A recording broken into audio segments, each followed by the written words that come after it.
እንግዲህ እኔ እዚህ ውስጥ የለሁበትም ብላ እንግዲህ ለብሌን ነግራታለች ማለት ነው። እንግዲህ ሁልጊዜ ሜርሲ በነገሮች ታሾፋለች ማለት ነው። እንግዲህ ብሌን በምትይ ጊዜ ወዴት ልትሄጂ ነው? አምነንን በዚህ ልትይው ነው እንዲህ ብላ ስትላት፣ አይ አይደለም ራሴን ወደ ማዳምጥበት ሊሄድ ነው ብላ እንግዲህ ብሌን ሄዳለች ማለት ነው። ብሌን እንግዲህ የመጨረሻውን ውሳኔ ለአቶ አምነን ነግረዋለች ማለት ነው። አቶ አምነን እንግዲህ እስካሁን አሽፎባታል፣ እስካሁን ቀልዶባታል። ግን ከእንግዲህ ወዲህ ልትታገሰው አልቻለችም። የመጨረሻውን ውሳኔ ብሌን ነግረዋለች ለአቶ አምነን። እንግዲህ ራሷን ወደምታዳምጥበት ሄደች ማለት ነው። ይሄ ራስሽን የምታዳምጭበት ቦታ ወዴት ነው እያለች እንግዲህ ሜርሲም በብሌን ታሾፍ ነበረ። ክብራትና ክብራን ቻናላችን ቤተሰቦች እንዴት ናችሁ? ዛሬም ተወዳጁ በሆነ በድር ድራማ ተመልሼ መጥቻለሁ። ይህን ቪዲዮ ከወደዳችሁ ሼር፣ ላይክ እያደረጋችሁ ቤተሰብ ያልሆናችሁ ቤተሰብ እንድትሆኑ ብዬ በአክብሮት ጠይቃለሁ። አስተያየታችሁንም በኮመንት እንድታስቀምጡልኝ እያልኩኝ አቶ አምነን አክስት እንግዲህ የአቶ አምነን ወንድም ወደ አቶ አምነን ጋር መጥቷል ማለት ነው። እንግዲህ የአቶ አምነን ወንድም ለምንድን ነው የመጣው? በጣም ከባድ ሚስጥር አለው ማለት ነው። ወደ እሱ ጋር የመጣበት ምክንያት አቶ አምነንና እንግዲህ ወንድምየው ምንም ሊግባቡ አልቻሉም ማለት ነው። አቶ አምነን ያው ዝምተኛ ነው። ብዙ ሁሉን ነገሮች ማሳለፍ ይወዳል። እሱ ግን ከመምጣቱ የሚያደርገው ነገሮች በጣም የሚገርሙ ነገሮች ናቸው ማለት ነው። ወይዘሮ ሴማ እንግዲህ አሁንም ምሬምን ነው እያመሰገነች እሷን ነው እንትን እያለች ያለችው። እንግዲህ አቶ አምነን ከምሬም ጋር አብረው እንዲሆኑ ነው ወይዘሮ ሴማ የምታደርገው ማለት ነው። ወይዘሮ ሴማ እንግዲህ ወይዘሮ ሴማና በጣም ይዋደዳሉ ማለት ነው። እንግዲህ ወይዘሮ ሴማ እንግዲህ መሬም የወይዘሮ ሴማ የጓደኛዋ ልጅ የአቶ ካርታ ልጅ ናት። በዛም ምክንያት እንግዲህ አቶ አምነን እንዲንከባከባት እና ከእሷ ጋር እንዲሆን ትፈልጋለች። አቶ አምነን እንግዲህ እሷንም እህቴ ባላት ጊዜ ወንድምህን አገኘህ፣ ወንድምህ ስታገኝ ምነው ጣል ጣል አደረከኝ ብላ ማርያም ጠየቀችው ማለት ነው። እና አንቺ እህቴ አይደለሽ ወይ አላት። እንዴ እህቴ ስትለኝ አልፈልግም፣ እኔ የድሮ ጓደኛዬ ማለት የልጅነት ጓዴ ስትለኝ ነው ደስ የሚለኝ ብላ እንግዲህ መልሳለታለች ማለት ነው። እንግዲህ እናት ዛህራም ለብሌን ያለውን ነገር ነግራታለች። ብሌንም ራሴን ወደ ማዳምጥበት ይሄዳለሁ ብላለች። እንግዲህ አቶ አምነንም መቶ እናት ዛህራን ብሌንን አየሻት እንዴ ብሎ ጠይቋታል። እሷም እንግዲህ እንደ ድሯ ሳትሆን ለባብሳ ምን ብላ ወጥታለች ብላ እናት ዛህራም እንግዲህ ለአቶ አምነን ነግረዋለች ማለት ነው። አቶ አምነንም እንግዲህ ብሌንን ይፈልጋት ነበር። ስትሆን እንግዲህ ምንም አልመሰለችው ስትወጣ እና ስትሄድ። እሱም እንግዲህ ተጸጽቷል ማለት ነው። ይቅርታ ቢላትም እሷ ከእንግዲህ ወዲህ የኔና አንተ አብቅቷል፣ ሚስትክ እንዳታይ ከክፍሌ ውጣ ብላ እንደውም እንዲወጣ አድርገዋለች። እኔ ድሮ እንደ ድሮ አይደለም፣ ድሮ ሚስጥረኛ የምትልክ ብሌን አይደለችም። ቤት ወጣ ቤት ገባ የምትል የምታስብልክ ብሌን አይደለሁም። እኔ እንደ ድሮ ከአንተ ጋር እንትን ብሎ ሚስጥረኛ የምልህም አይደለም። የኔ እናንተ ነገር አብቅቷል። ሚስቴ ብለክ በአደባባይ ስጠራት የቆየኸው እሷ ጋር ሂድ ብለዋለኝ ማለት ነው። አቶ አምነንም እንግዲህ በጣም ነው እየተናደደና ጥሏት የወጣው ነው። እውነቷን ነው፣ ይገባታል። አንዳንዴ ተጅ የያዙት መዳብ ከእጅ የያዙት ወርቅ ከመዳብ አንድ ነው ይባላል ማለት ነው። ብሌን ለሱ ብላ ብዙ ጊዜ ዋጋ ከፍላለታለች። ግን እሱ ሴቶች በመጡ ቁጥር ያው ማለት በራሱ ምሬት እና በራሱ አይሜሮ አይሄድም፣ ሰው ባለው ነው የሚሄደው።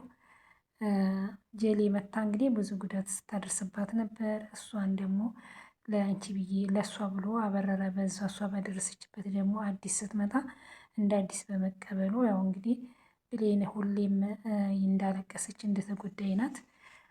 ሁልጊዜ እንግዲህ ልቧን እየሰበራት ነው። ባይዘዌ እንዲህ አይነት ህይወት ዲራማ ብቻ ሳይሆን ትክክለኛ ህይወት እንዲህ አይነት በአሁን ጊዜ ያለ ነው ማለት ነው። የሚሆናቸውና ዋጋ የሚከፍልላቸውን ሴቶች ወንዶችም ቦታውን አያውቁም። ሴቶችም እንደዛው የማይመሳሰሉት ናቸው። አብረው መኖር የሚፈልጉት የሚሆንላቸውን የሚያስብላቸውን ሴትም ሆነች እንደዛው ወንድም ከሆነ የምታስብለትን ዋጋ የምትከፍልለትን ሴት የእሷን ያኔ ጥቅም እንደሌላት ነው የሚያሻት የሚያስባት ማለት ነው። ግን በኋላ ዋጋዋን አያገኝም። በኋላ ቢፈልጋት ያቺ ሴት ሊያገኛት አይችልም። እና እንደ ብሌን የታገሰች እና እንደ ብሌን ለአቶ አምነን የምታስብለት ሴት የለችም። ግን እሱ በጣም ይናድዳል ማለት ነው ሲቀያየርባት። እሱ ቢያንስ በአቶ በሴማ አይደለም መሄድ ያለበት በራሱ ነው። እና እሱ አንድ ሰው ራሱን መምራት የሚችለው በራሱ ነው እንጂ ትዳርም ሆነ በሰው ምሬት ወይም አይደለም። እሱ ግን ያው እንግዲህ መሪም አብራው ስላደገች ሄዳ ከእስር ቤት እንድታስፈታው እንትን ስለቻለች ይህን ሁሉ ተጠቅማ እንግዲህ አብራው ለመኖር ፈልጋለች። እሱም እዛ ቦታ መናገር እና ይህን ነገር ማስቆም ይችል ነበር። ከብሌን ጎን መሆን ይችል ነበር። ከብሌን ጎን ግን ሊሆን አልቻለም ማለት ነው። እንግዲህ ብሌን ታግሳ አልፈልግም እሄዳለሁ ብላ ጥላው ልትሄድ ወስናለች። አንዳንዴ ሴቶች ታግሰው ሁሉን ነገር አሳንተን ብለው የቆረጡ ለታ በጭራሽ ሊመለሱ አይችሉም ማለት ነው። ቢያንስ ወንድ እንኳን ከቆረጠም ሊመለስ ይችላል። ሴት ልጅ አንድ የቆርጣ ያንን ነገር እንትን ካለች በጭራሽ አትመለስም። ብሌን እንግዲህ እስካሁን ታግሳለች። ባየችው ነገር እንግዲህ መሬምና አቶ አምነን በሚያደርጉን ነገር ካፌ ውስጥ ቁጭ ብለው ሻይ ቡና ሲሉ ምናምን ባየች ጊዜ እንግዲህ ሁሉን ነገር ተናደ ብቻዋን ለመሆን ራሷን ለማዳመጥ ሞክራለች ማለት ነው።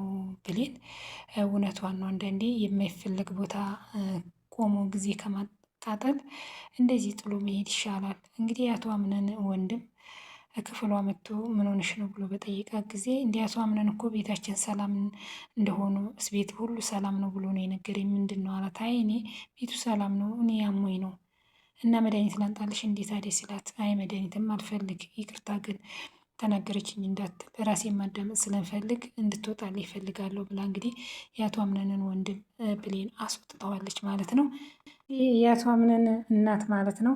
አቶ አምነን ዙሪያ ያሉትን ሴቶች ማጥፋት ትችያለሽ፣ ሁሉንም ከዙሪያቸው ማጥፋት ትችያለሽ፣ የሚገባሽ አቶ አምነን ላንቺ ነው ብለው እንግዲህ እሳቸው ናቸው ማለት ነው የልብ የሰጧት ለመሬም።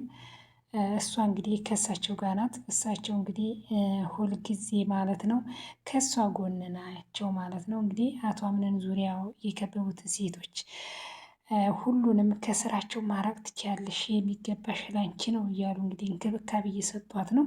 በዚህን ጊዜ እንግዲህ ብሌን ምን ያህል እንደሚሰማት በጣም ታሳዝናለች፣ ታለቅሳለች። እንግዲህ ብሌንን ከዚህ ሁሉ የሚረዷት እናት ዛህራ ብቻ ናቸው ማለት ነው። እና ሁሉን ነገር በምሳሌም እያደረጉ በተረትም እያደረጉ ሁሉን ነገር የሚያስተምሯት ከጎኗ የሚሆኑ ማን ናቸው? እናት ዛህራ ናቸው ማለት ነው። እናት ሴማ እንግዲህ ግን በቃ ከማርያም ጋር ናት። ሁሉንም በቃ ያኔ እንግዲህ እሳቸው ማለት ነው እናት ሴት ከጀሌ ጋር ሆነው ምን ሲሉ ነበረ? ጀሌን ምን ሲሏን ነበረ? አንቺ እንትን በይ እኔ ቤቱ ሁሉ ለአንቺ ከአምነን ጎን ያሉትን ሴቶች ድራሻቸውን እንድታጠፊ እኔ ከጎንሽ ነኝ፣ እኔ እረዳሻለሁ እያሏት አብረው ሲያግዟት ነበር። እሷም ይህ ሁሉ ልብ በቅቷት ብሌንን ጉዳት ልታደርስባት ብሌንን ይህ ሁሉ ልታደርጋት የቻለችው የሴማን ምክር ሰምታ ነው ማለት ነው። የአምነን ናት። አሁን ደግሞ እሳቸው አሁንም ደግሞ መልሰው ለመሬም ልብ እየሰጧት ነው ማለት ነው። እሷንም እንደዚያ ሲላቸው ነበር። ግን ያው እሷም እንደዚህ አይነት ነገር ስታደርግ ወደ እሷ ሲዞሩ ደግሞ እሷን ውልቅ አድርጎ ከቤት እንዲያስወጣ አደረጉ ማለት ነው። አሁንም ብለው እንግዲህ እና ሴማ እንትናንም መሬምንም ዞር ያሉለት ያው ከቤት ማስወጣታቸው አይቀርም ማለት ነው። እንግዲህ አንዳንዴ እንደዚህ እንትን የሚል ሰውን ይጎዳል ማለት ነው።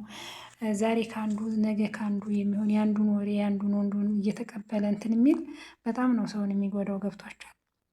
በፊት ከጀሌ ጎን ነበሩ።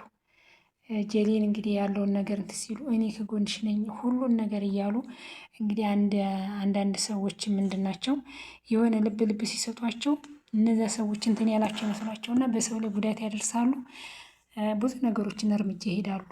በእናት ሴማ ነው እንግዲህ እንደዚያ ስትላት በቃ እሱ የልብ በቃት። ብሌንን አንዴ ልብሷን ውስጡ እያደረገች ከአቶ አምነን ለማራቅ ከደረጃ ላይ ጣለቻት። በኋላ ወደ እሷ ሲዞሩ ደግሞ ውልቅ ብለሽ ውጭ ብለው አስወጧት ማለት ነው። ከዛ መሬምን አመጡ። አሁንም ደግሞ በአቶ አምነን ዙሪያ ያሉትን ሴቶች ውልቅ አድርገሽ እንደ ቫይረስ እንድታስወጫቸው እያለች ሴማ ለመርየም እየነገረቻት ናት ማለት ነው። እና እንግዲህ ብሌን ይህ ሁሉ ጊዜ ታግሳ በመጨረሻ ይህ ሁሉን ነገር ሲደረግባት በጀሌ ያን ሁሉ ነገሮች ስትቀበል ኖራለች። ታግሳ ስታለቅስ ብዙ ነገሮች ሲደርስባት ደግሞ አሁን እችኛዋ ስትመጣ እንደዚህ ስትደረግ በእውነት በጣም የሚያሳዝን ነው። እና ይሄ ነገር ድራማ ብቻ ሳይሆን እውነተኛ ታሪክም አለው። እንደዚህ በቃ በሰው ላይ እየመጡ የሰውን ሕይወት የሚበጠብጡ እና ብዙ ነገሮች እያሉ ግን እዚህ ጋር ማቆም ያለበት አቶ አምነን ነው። እዚህ ጋር ወድሻለሁ ይላታል፣ እዚህ ጋር ሚስጥረኛ ይላታል፣ እዚህ ጋር ደግሞ ይጎዳታል፣ እዚህ ደግሞ ያቆስላታል። አንዳንድ ወንዶች ከህይወታችሁ ወይም ውልቅ ብለው አይወጡም ወይን አላደል ወይን አይተዋችሁ ወይን እንትን አይሏችሁ እንደዚህ በቃ የሚጎዱ ወንዶች አሉና አቶ አምነንም አሁን ብሌንን እንደዛ እየጎዳት ነው። ወይን ከህይወቷ ውልቅ ብሎ አላስወጣትም ወይን ጠበቅ አድርጎ ወደ ትዳር በኩል እንትን ብሎ በትክክለኛ እሷ ናት ሚስቴ፣ እኔ ከእሷ ሌላ የሚገባኝ ሴት የለም፣ ትክክለኛ እውነተኛ ሚስቴ እሷ ናት፣ የመወዳትም የሚያፈቅራትም ብሎ ከሱ መናገር ይችላል። እዚህ ውስጥ ያለው ማን ነው? መብቱ የሱ ነው ማለት ነው። ግን አሁን ደሞችም መሬምም ደግሞ ብትሄድ እንዲሁም ሴማ አሁን ዞር ብትልባት ሌላ ሴት ብትመጣ ብሌንም እንደዚሁ ነው ደግሞ አሁን የሚጫወትባት። እነዛ ጥለው ሲሄዱ ወደ እሷ ይመለሳል። አይታችኋል። ማን ነው በዚህ መሀል እየተጎዳ ያለው? ብሌን ናት እየተጎዳ ያለችው። ልቧ እየተሰበረ እየተሰቃየች ያለችው እሷ ናት። ግን እንዲህ አይነት ህይወት ብዙ ነገሮችን ስለሚያስተምር እኔ ባይዘ እንዲህ ብሌን ወይ ውልቅ ብላ እንደዚህ አሁን እንደተናገረች እና በመጨረሻ ለሱ ማስጠንቀቂያ ከህይወት ወጥቻለሁ ብላ እንደነገረችው በቃ ቆርጣ ብትወጣና የራሷን ብትዝ ይመረጣል ማለት ነው። እና ወንድምየውም እንግዲህ ብሌንን ለሌላ ነገር ነው ያሰበው። ወንድምየው አመጣጡ በጣም ከባድ ነው ማለት ነው። እንግዲህ አንዳንዴ ብዙ ነገሮችን ይሄ ድራማ ብቻ ሳይሆን በአሁን ዘመን ላይ እንዲህ አይነት ነገሮች የሚፈጠሩ አለና የወንድሙን ፍቅረኛ የወንድ በቃ እንደዚህ አይነት ነገሮች ስላለ ወንድምየውም ግን አመጣጡ በጣም ብሌን ላይ ያለው ነገር የሚገርም ነው ማለት ነው። እንግዲህ በቃ አላለ ጋጽ ወጥ ነው። አንድ አዲስ እንደመጣ አይደለም። በቃ ሁሉን ነገር እኔ ልታይ ነው የሚለው ባይዘያ ምን እንዲህንን ነገር የለበትም። ያው ሁሉን ነገር በዝምተኛነት ነው የሚያልፈው። ይሄ ግን ወቁኝ ነው። ሲጀምር ብሌን እኮ ስትወጣ ተከትሏት ነው ምግቡን ጥሎ አብሮ የወጣው ማለት ነው። እና ሰተት ብሎ ነው ክፍሏ ሄደው እና እንግዲህ በአሁን ጊዜ በጣም ከባድ ነው ማለት ነው። ዲራማው ብቻ ሳይሆን እውነተኛ ታሪክም እንዲህ አይነት ታሪኮች እየተበላሻሸ አለ። እና እንግዲህ እናት ዛህራንም እንግዲህ ብሌን ወዴት ሄደች ብሎ ጠይቋታል። እናት ዛህራም እንግዲህ ያለውን ነገር ነግረዋለች። እንደ ድሮ አይደለችም፣ ችክ ብላ ሄዳለች ብላለች። ሜርሲም እንግዲህ ወዴት ነው የምትሄጂው? አምነንን በዚህ ለመጥለፍ ነው ብላታለች ማለት ነው። ሜርሲ እኔ በዚህ ውስጥ የለውበትም እጄን አንሽቻለሁ እያለች ያው እሷ ጣጣ የላትም በሁሉ እንዳሾፌ ትኖራለች እና ማለት ነው። ሜርሲ እንግዲህ ደግሞ ጋር አልተስማማችም ማለት ነው። የአምነናትን እንግዲህ ደግሞ ከአምነና አክስት ጋር ሜርሲም ስታማ ነበረ ማለት እሷም ሜርሲም የሆነ በቃ ስትናገር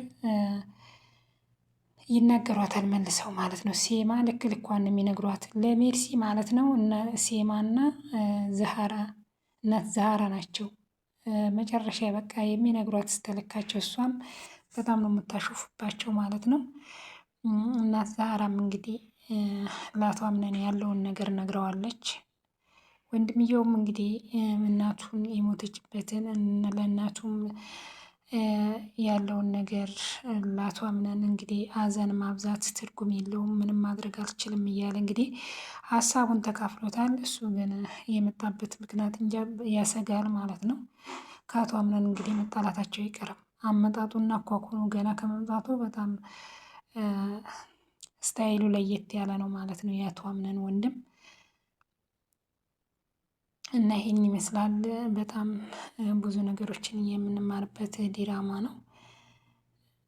እንግዲህ አቶ አምነንም እዚህ ጋር ምግብ ቀርበው እየበሉ እያሉ እንግዲህ ብሌን ምግቡን የሰራችው ማርያም ነው ብላ ስለተናገሩ እንግዲህ እሷም ተናዳ ነው ጥላ ምግቡን የወጣችው። ሄዳ እንግዲህ ክፍሏ ቁጭ ብላ ነው ስታለቅስ እንግዲህ የአቶ አምነን ወንድም ወደ ክፍሏ እየመጣው ማለት ነው። አቶ አምነንም እንግዲህ ያለፈውን ነገር ለወንድሙ ሁሉንም ነገር እያወራ እና ሲማም እንግዲህ ያለውን ነገር ወንድምክን ተንከባከበው ያለች ወንድሙንም በመምጣቱ እሷ ደስ ብሏታል ማለት ነው። እንግዲህ ወንድምየው በመምጣቱ ደስ ቢላትም ወንድምየው አመጣጡ ለሌላ ነገር ይመስላል። እንግዲህ አቶ አምነንም ምንም የጠረጠረው ነገር የለም፣ ኖርማል ነው። ግን ብሌን ላይ በሚደረገው በጣም ያሳዝናል። እኔ ብሌን ናት የምታሳዝነኝ ማለት ነው። ለምን ሁሌ እንዳለቀሰች ጉዳት የሚደርስባት ብዙ ነገር የሚሆነው እሷ ላይ ነው። አቶ አምነን ግን ሊገባው አይችልም። አንድ ቀን ይገባዋል። ከስሩ ሄደ ይለታ ብሌንን የምትመስል ሴት ሳገኝ ሲቀር ብሌንን የመሰለ ሴት ደግሞ መቼም እንደሱ የምታሰብ እንደሱ የምትታገስለት የምታስብለት በወጣ በገባ ቁጥር ከጉዳቱም በጭንቀቱም ጊዜ አብራ የምትሆነው ሴት ብሌን ናት ስትሆን የከረመችው። አሁን ግን ብሌንን እንደዚህ ማድረጉ ሴት በመጣ ቁጥር እሱ መቀየሩ በጣም ያሳዝናል ማለት ነው። እና ብሌንም እንግዲህ እያሳሳታት እያናደዳት ይሄ ነው እንግዲህ መሬም ሳትመጣ በታመመች ጊዜ ሲንከባከባት ነበር።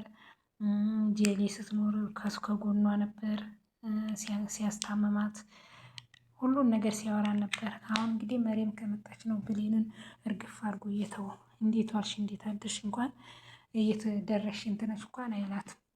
በአደባባይ እንግዲህ ሚስቱ መሬም መሆኗን መሰከረ።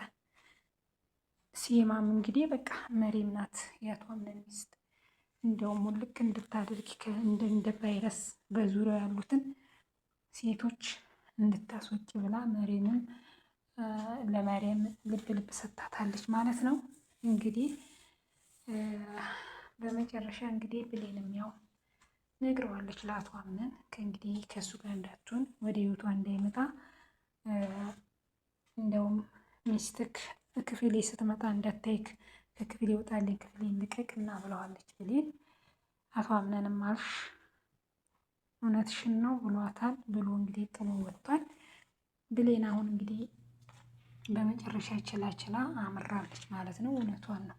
አንድ ሰው ችሎ የቆረጠላት እንግዲህ መመለሻው ቢለምናትም አያገኛትም እና መቶ ከመሪያም ጋር መቶ በአንድ ብሌንን መካድ የለበትም። ብሌን እኮ ብዙ ነገሮችን ከእሱ ጋር አሳልፋለች እና ቤተሰብ እንግዲህ ይህን ይመስላል። ቀጣይ እስከምንገናኝ ቸር ሰንብቱልኝ። አስተያየታችሁን በኮመንት አስቀምጡ። በጣም አስተማሪ እና ብዙ ነገር የምንማርበት ዲራማ ነው እና ብሌን እንግዲህ በጣም ታሳዝናለች። ሁሉ ነገር ይስተካከላል። ነገ ደግሞ ለምኑ አገኛትም ማለት ነው። ብሌንን ዛሬ ብታለቅስ ነገ ብዙ ነገሮችን ቢለምናት እንትን ቢላት ስለማገኘት ቢጸጸትም በኋላ ነገ ላትመለስ ትችላለች። ቆርጣ እሷ እርምጃዋን ከወሰደ ማለት ነው። ይህን ይመስላል። ቀጣይ እስከምንገናኝ ቸር ሰንብቱ።